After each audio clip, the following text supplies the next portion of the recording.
ओम शांति।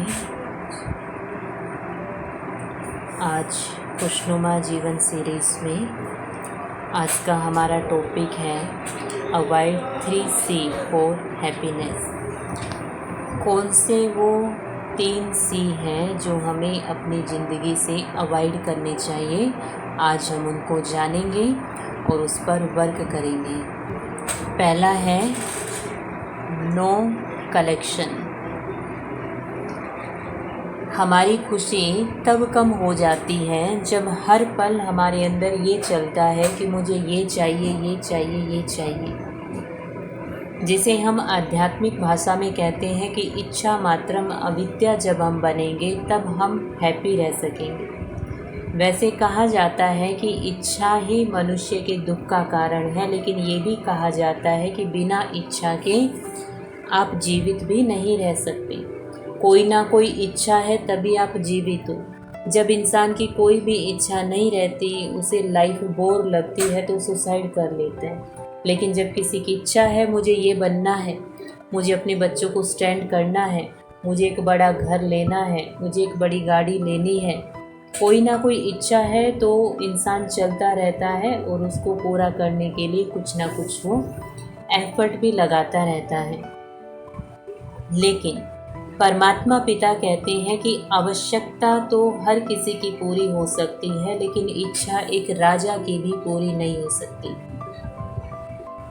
इतिहास हमारे सामने गवाह है कि कितने बड़े बड़े राजा आए, उनका बहुत बड़ा राज्य का विस्तार होते हुए भी, बहुत ज़्यादा धन दौलत होते हुए भी, चाहे पोरस आया, चाहे अकबर आया, आक्रमण पे आक्रमण करते गए, और चाहिए और चाहिए और चाहिए, और धन कलेक्ट करना है और अपने राजकोष के धन को बढ़ाना है। ये जो कलेक्शन करने का जो उनका संस्कार रहा, उस संस्कार के कारण वो कभी भी चैन से नहीं जी सके, ना खुद जी सके, ना दूसरों को उन्होंने जीने दिया। युद्ध पे युद्ध करते रहे। ये कलेक्शन करने के संस्कार ने ही कितने लोगों के जीवन को बर्बाद किया। किसी का भाई गया, किसी का पति गया, किसी का बेटा गया। तो एक कलेक्शन करने की, संग्रह करने की जो हमारी आदत है, ये बहुत नुकसानकारक है। यदि हम देखें आम तौर पर घरों में भी क्या होता है, इंसान की आवश्यकताएं बहुत लिमिटेड है। हम कपड़ों पर आ जाएं, हमें कितने जोड़ी चाहिए? डेली यूज़ के लिए 2 जोड़ी कपड़े चाहिए, एक पहना, दूसरा धुलाई में डाला।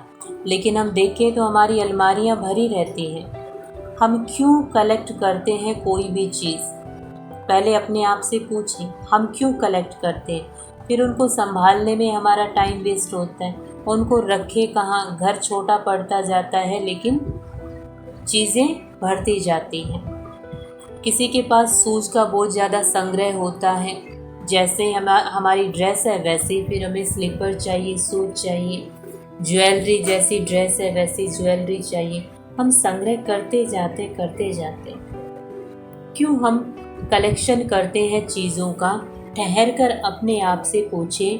पहला जो आता है वो होता है दूसरों को देख करके, कि दूसरों के पास गए तो वो तो हर फंक्शन में, हर पार्टी में नई ड्रेस होती है। हमने ये ड्रेस लास्ट पार्टी में पहनी थी, अब दोबारा पहन कर जाएंगे, लोग क्या कहेंगे कि इनके पास तो कोई नई ड्रेस नहीं है। लोगों को दिखाने के लिए हम कलेक्शन कर रहे हैं। ज़्यादातर हम चीज़ें लोगों को दिखाने के लिए कर रहे हैं। हम एक बड़ा घर लेते हैं, फिर एक फंक्शन रखते हैं, उसमें अच्छे अच्छे पर्दे, फर्नीचर, सब कुछ लगाते हैं। किसने? लोग आएंगे, देखेंगे। एप्रिसिएशन पाने के लिए हम कलेक्शन करते हैं कि लोग आएंगे, कहेंगे अच्छा आपके पास ये है, ये है, ये है। और थोड़ा सा फिर उन्होंने कहीं पर कमी निकाल दी, हमारी खुशी गायब। अरे इतना बड़ा मकान इस कॉलोनी में लिया आपने, यहाँ तो बिल्कुल भी अच्छा माहौल नहीं है। अरे आपने ये सोफ़ा सेट लिया, ये तो बिल्कुल जच ही नहीं रहा इस रूम के हिसाब से। अरे ये पर्दे, आपको कलर भी चूज़ करना नहीं आया, हमारी खुशी गायब। तो अब तक के सेशन में जो हमने जाना, हमें ये बंद करना होगा, अपनी थॉट को चेंज करना होगा कि दुनिया क्या कहेगी। सबसे बड़ा रोग क्या कहेंगे लोग। दुनिया की परवाह हमें नहीं करनी, जो हमें ठीक लगे वो करना है, जितनी हमें आवश्यकता है उस अनुसार ही चीज़ों का संग्रह करना है, जितनी हमारी आमदनी है उस अनुसार ही हमें अपनी लाइफ में चीज़ें लेकर के आना है, चाहे वो मकान है चाहे गाड़ी है। तो एक तो हमारे दुख का कारण है कलेक्शन, और इसका एंड कहीं पर भी नहीं होगा। या तो आप इस संस्कार को चेंज कर ले, यदि संस्कार को चेंज नहीं करेंगे जीवन भर हमारा खप जाएगा चीज़ों को कलेक्ट करने में। फिर जब अंत समय आएगा, इस जीवन से विदाई लेंगे इस दुनिया से, तो हमें रियलाइज़ होगा जो हमने कलेक्ट किया था वो तो साथ जा ही नहीं रहा। एक बार एक सेठ जी थे, पूरे गांव में उन्हीं की दुकान थी। उनके मन में लोभ आ गया और वो चीज़ों में मिलावट करने लगा। उनको मालूम था दूसरी कोई दुकान है नहीं, गांव वाले जाएंगे कहाँ। गांव वाले कंप्लेन करते, चावल ठीक नहीं है, आटा ठीक नहीं मिल रहा। कहता जाओ जहाँ से लेना है ले लो। अब बेचारे मजबूरी में आते तो उसी के पास थे। अब सेठ जी ने देखा कि सामान तो वही है लेकिन मेरी इनकम बढ़ गई है। उसने बड़ा मकान बना लिया, अच्छे अच्छे साधन अपने घर में लेके आए। गांव वाले परेशान थे कि सेठ जी को कैसे समझाएं। तो उस गांव में एक महात्मा जी आए। उन्होंने महात्मा जी से कंप्लेन की कि हमारी दुकान में सिर्फ एक ही ये सेठ की दुकान है हमारे गांव में, इसी से हमें सामान खरीदना होता है। आजकल ये बहुत मिलावट करने लग गया सामान में, मजबूरी में हमें इससे लेना पड़ता है। आप इसे समझा सकते हो तो समझाएं। महात्मा जी ने कहा कोशिश करके देखते हैं। सेठ जी को पता चला गांव में एक महात्मा जी आए हैं। सेठ जी का एक जो संस्कार था, महात्माओं की बड़ी रिस्पेक्ट करते थे, इज्जत करते थे। उन्होंने बुलाया महात्मा जी को अपने घर में भोज के लिए, और बड़े अच्छे से उन्होंने महात्मा जी को भोजन कराया, दिखाया अपना पूरा घर। मेरे पास ये है, ये है, ये है, मैं इतना बड़ा सेठ हूँ। जाते समय महात्मा जी ने कहा कि अच्छा ये सुई है ना मेरे पास, ये आप रखो। सेठ जी ने कहा मैं क्या करूँगा। महात्मा जी ने कहा इस सुई की ना मुझे ऊपर ज़रूरत पड़ेगी जब भगवान के पास जाएंगे ना, लेकिन मैं ले जा नहीं सकता कुछ भी सामान। तुम ले जा सकते हो तो ये सुई मुझे वहाँ पर दे देना। सेठ जी हंसने लगे, इतने बड़े महात्मा जी होकर कैसी बात कर रहे हैं। सेठ जी ने कहा महात्मा जी मैं कैसे ले जा सकता हूँ, वहाँ तो कोई भी कुछ भी नहीं ले जा सकता। तो महात्मा जी ने कहा ये जो आप इतना कलेक्शन कर रहे हो धन का, सामान का, ये देखकर मुझे लगा ज़रूर आपको विश्वास होगा कि आप आगे लेकर के जाओगे भगवान के पास, इसलिए मुझे लगा कि आपको ये सुई दूँ, आप ही वहाँ तक पहुँचा सकते हो। तब सेठ जी को झटका लगा कि महात्मा जी क्या कहना चाहते हैं। यदि कलेक्ट करें तो अच्छे कर्म कलेक्ट करें, यदि कलेक्ट करना ही है तो सभी की दुआओं को हम कलेक्ट करें जो आगे ट्रांसफ़र होगी। बाकी ये धन दौलत, ये सामान सब यहीं पर रह जाएगा। इसका मतलब ये नहीं कि कुछ करना नहीं है, घर परिवार है तो सब कुछ करना होगा, लेकिन हमारी आवश्यकताएं सचमुच बहुत लिमिटेड है। आप 4-5 लाख की गाड़ी में भी सफ़र कर सकते हो, करोड़ों की गाड़ी जिसका कोई एंड ही नहीं, 1 करोड़ 2 करोड़ 5 करोड़ 7 करोड़ पता नहीं कितने कितने, कोई एंड नहीं, कहीं तक पहुँचो। तो आवश्यकता क्या है, गाड़ी चाहिए फैमिली के लिए, और वो 4-5 लाख या 10 लाख तक की भी हो सकती है। तो इसलिए हमें यहाँ अपने आप को करेक्ट करना पड़ेगा कि जो चीज़ें हम कलेक्ट कर रहे हैं क्या रियल में उसकी ज़रूरत है, या हम दूसरों को देखा दाखी तो कलेक्ट नहीं कर रहे, तो अपने आप को स्टॉप करें। दूसरा है हैप्पी रहने के लिए नो करेक्शन। हमारी खुशी गायब कब होती है, जब हम दूसरों के अंदर करेक्शन करने लग जाते हैं कि ऐसा नहीं ऐसा आपको करना चाहिए, ये नहीं ये इनके अंदर होना चाहिए। आप देखो जो रिश्ते हम जोड़ते हैं, पहले तो रिश्ते जो हम जोड़ते हैं फिज़िकल लुक के ऊपर रिश्ते जोड़ते हैं, और फिर बाद में हम एक दूसरे के संस्कारों को देखते हैं तो फिर वहाँ पर हम उंगली उठाने लग जाते हैं कि आपके अंदर ये नहीं होना चाहिए, ये ठीक नहीं आपके अंदर। वहाँ करेक्ट करने की कोशिश करते हैं और फिर रिश्ते क्या होता है, टूटने लगते हैं। आप चित्र में देख रहे हो, जब हम किसी की तरफ उंगली करते हैं तो 3 उंगलियां हमारी तरफ होती हैं। हम किसी की तरफ इशारा करते हैं कि आप यहाँ गलत हो, अपने आप को करेक्ट करो। 3 उंगलियां हमारी तरफ होती हैं। सामने वाले में एक कमी है तो हमारे अंदर में 3 गुना कमी है जो हमें चेंज करने की ज़रूरत है। परमात्मा पिता हमें कहते हैं, यदि आप कंप्लीट बन जाओगे, कंप्लेन समाप्त हो जाएगी। यदि हम सर्वगुणों से संपन्न बनते जाएंगे, हमें लोग अच्छे लगेंगे, दुनिया अच्छी लगेगी। यदि हमारे अंदर कोई ना कोई कमी है, हमें सबके अंदर कुछ ना कुछ कमी दिखाई देगी। आपने देखा होगा, जब हमारी नज़र खराब हो जाती है तो हमें सामने का दृश्य स्पष्ट दिखाई नहीं देता। एक एक दो दो दिखाई देते हैं, ब्लर दिखाई देते हैं। कमी हमारी आँखों में है। इस संसार में जो भी आत्माएं हैं, सब अपने अपने कर्मों के अनुसार बिल्कुल एक्यूरेट रोल प्ले कर रही है। उसमें जरा भी हमें करेक्ट करने की ज़रूरत नहीं। हमने उसको दुख दिया है, वो आकर दुख देकर हिसाब किताब बराबर करेगी। हम वहाँ करेक्ट करने की कोशिश कर रहे हैं कि तुम्हें मुझे दुख नहीं देना चाहिए, तुम्हें मेरे साथ ऐसा व्यवहार नहीं करना चाहिए। जो आपने कर्म किया उस अनुसार वो बिल्कुल एक्यूरेट रोल प्ले कर रही है, अपना बरोबर हिसाब लेने आई है। तो एक तो हम करेक्शन करना छोड़ दें दूसरों के अंदर, खुद को करेक्ट करें। मेरे अंदर क्या कमी है,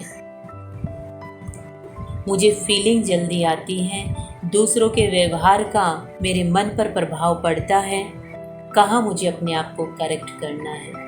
तो एक ये हम इस बात पर ध्यान रखेंगे, सदा हैप्पी रहने के लिए नो करेक्शन, किसी के अंदर कोई करेक्शन नहीं करना।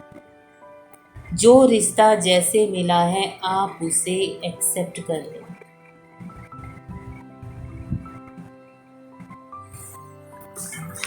ऐसे केस आते हैं, सुनते हैं तो हमें तो कर्मों की गति याद आती है। एक बहन, वो कह रही, जब से मैं पैदा हुई मेरी माँ मुझे बहुत नफरत करती है। वो कहते तू मेरी बेटी है ही नहीं, और इस पर उसने अपने हस्बैंड को भी छोड़ दिया। ये मुझे नहीं चाहिए, ये मेरी बेटी ही नहीं है, मुझे तो बेटा चाहिए। भले अभी वो वापस लौट कर के आ गई, कह रहे हम एक ही छत के नीचे रहते हैं, लेकिन ऐसे जैसे दुश्मन एक दूसरे को देखते हैं। अब माँ बेटी का रिश्ता कैसा होता है वो आप और हम जानते हैं, लेकिन उनका रिश्ता ऐसे है जैसे दुश्मन का। अब क्या कहेंगे इसे, उस बेटी ने जन्म से ही तो कुछ नहीं कर दिया उसके साथ गलत। पिछला हिसाब किताब ऐसा बना जो चुकतू करने के लिए अब एक दूसरे के करीब आ गए। अब वो वहाँ पर करेक्ट करे कि एक माँ को ऐसा नहीं होना चाहिए। वो एक माँ ना होकर के एक सोल है जो अपना हिसाब किताब उससे चुकतू कर रही है।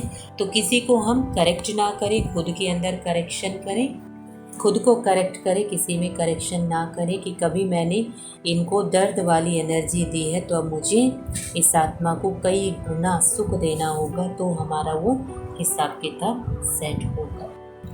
नेक्स्ट जो है,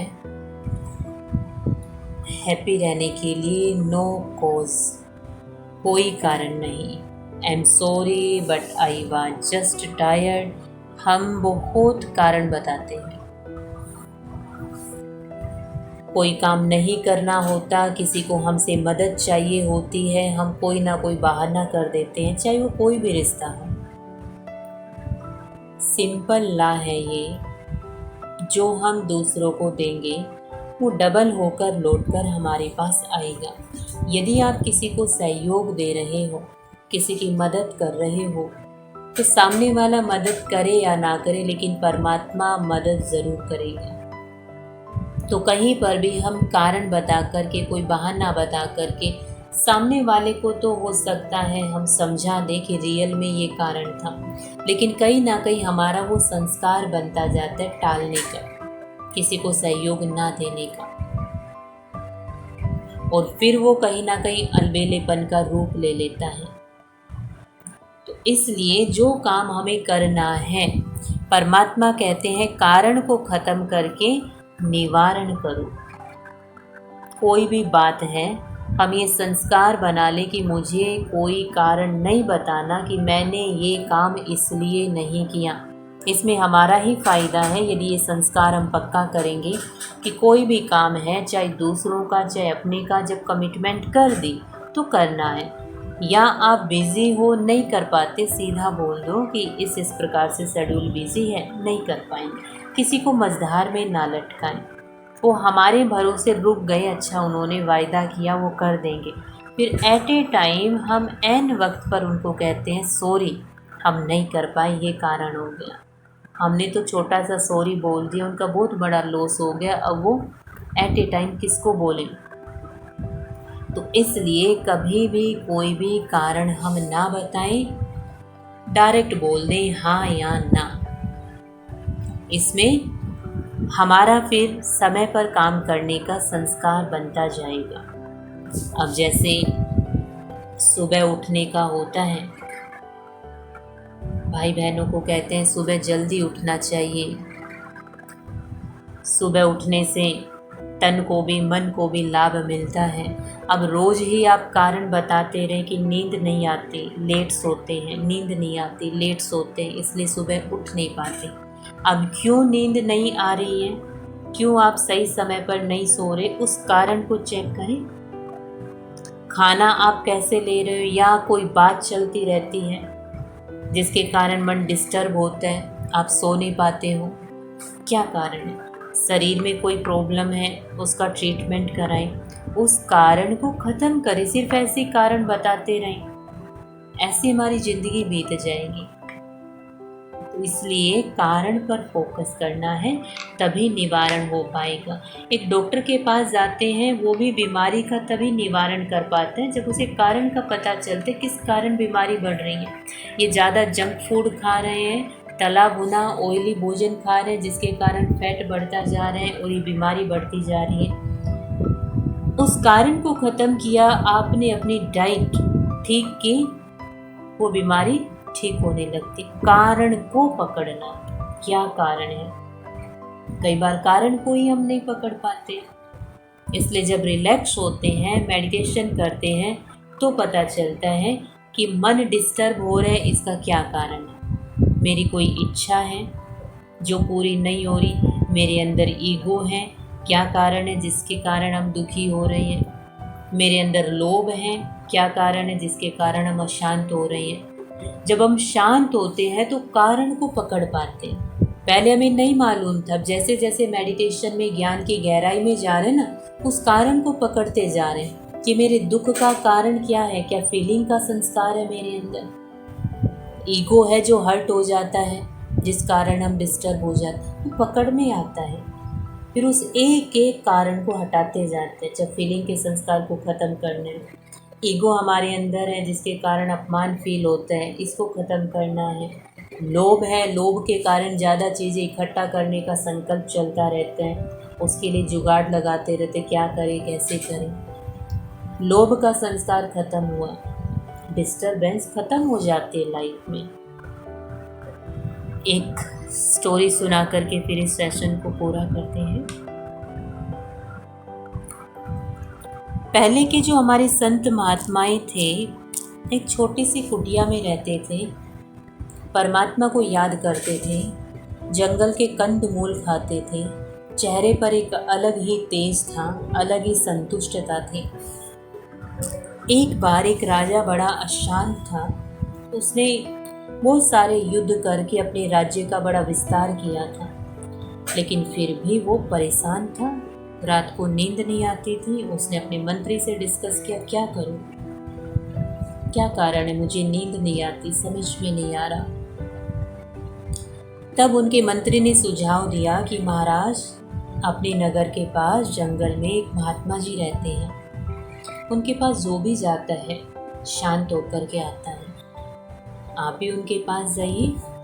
तो राजा तुरंत महात्मा जी के पास पहुँचे जैसे ही महात्मा जी के आश्रम के प्रांगण में एंटर किया, राजा को बड़ी शांति का अनुभव हुआ और राजा ने रियलाइज किया कि मैं क्यों ना महात्मा जी को महल में उठा ले जाऊं। इनके बैठने से यहाँ के स्थान में इतना शांति है, मेरे महल में भी शांति हो जाएगी। उन्होंने महात्मा जी को ऑफर किया, मेरे महल में चलिए। महात्मा जी ने कहा नहीं चलना। उसको लगा शायद कुछ चाहिए महात्मा जी को। उन्होंने राजपाट ऑफर किया, आधा दे दूंगा, चलिए। महात्मा जी ने कहा नहीं जाना। राजा ने कहा पूरा दे दूंगा, अब तो चलिए। कहा नहीं जाना। तब राजा ने कहा आपको ऐसा क्या मिला है जो आप इतनी धन दौलत को ठुकरा रहे हो। महात्मा ने कहा राजन, वो मिला है जिसके लिए तुम मेरे पास आए हो। वो शांति, वो जीवन में ठहराव, वो संतुष्टता जो तुम्हारे पास नहीं है। तब राजा ने पूछा, हे महात्मा, ये कैसे आएगी जिंदगी में। इतना सब कुछ पाने के बावजूद भी मैं अशांत रहता हूँ। महात्मा ने कहा इसका कारण है तुम्हारी चाहिए की इच्छा, संग्रह करने की इच्छा। ये इच्छा को खत्म करो। का ये कैसे खत्म होगी। का जब तुम परमात्मा के करीब आओगे तो तुम्हारी ये अनावश्यक इच्छाएं खत्म हो जाएगी। और फिर महात्मा जी के साथ राजा बैठे और ज्ञान चर्चा की और परमात्मा से कनेक्शन जोड़ने की विधि सीखी और राजा का हृदय परिवर्तन हुआ और फिर वो समाज के कल्याण में लग गया। तो जैसे हम परमात्मा के करीब आते हैं, मन शांत होता है, तो हम रियल में रियलाइज़ कर पाते हैं कि मेरे दुख का, अशांति का कारण क्या है। और उस कारण को फिर हम उस इच्छा को डाइवर्ट कर देते हैं एक अच्छी इच्छा। तो आज इस सेशन में हमने जाना 3C फॉर हैप्पीनेस। पहला था नो कलेक्शन, ज़्यादा चीज़ों का संग्रह करना, वो भी हमारी खुशी को गायब कर देता है। नो करेक्शन, जब हम दूसरों के अंदर करेक्शन करने लग जाते हैं, वो हमारे अनुसार चेंज नहीं होते, तो भी हमारी खुशी गायब हो जाते। नो कॉज, कोई कॉज ना बताएं, कोई बहाना ना बताएं, अपने आप को चेंज करना है। तो ये था आज का सेशन।